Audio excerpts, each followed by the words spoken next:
Hello! Today, we're going to discuss about ratio. Ratios are used to make comparison between numbers or units. Ratios can be written in three ways. In number phrase, 3 to 4 and read as 3 is to 4.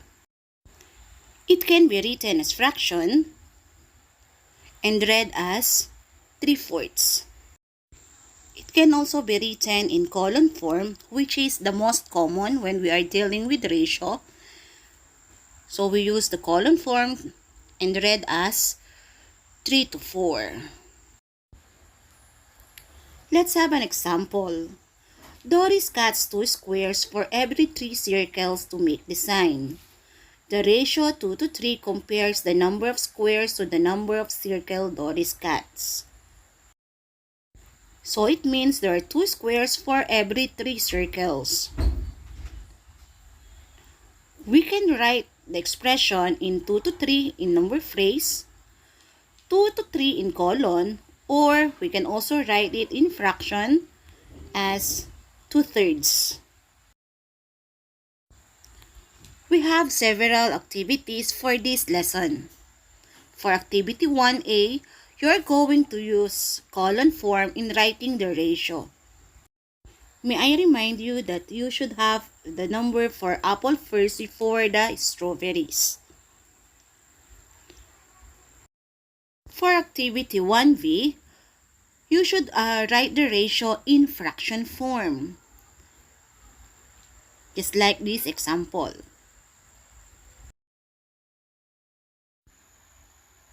For activity 1C, you're going to write the ratio using number phrase. For activity 2, write each ratio in 3 ways. Write your answers in the space provided. The ratio of unshaded to shaded parts. In number phrase, we have 1 to 3. In fraction, we have 1 to 3 and 1 to 3 in colon form.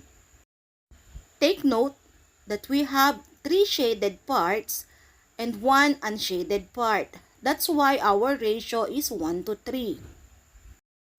You will do the same for the rest of the items. For activity 3, use the sets of shapes to answer the item numbers 1 to 5. So, what is the ratio of the number of, for number 1, circle to rectangle? So, let's count the circle. 1, 2, 3, 4, 5, 6, 7. And for rectangle, we have 1, 2, 3, 4, 5, 6. So, for number 1, the ratio is 7 to 6. For activity 4, read and answer the following questions. Write each ratio in 3 ways. So you have to write it in column form, in fraction form, and in phrase. So for number 1, what is the ratio of the number of vowels to the number of consonants in the English alphabet? For activity 1, this is about division of decimals.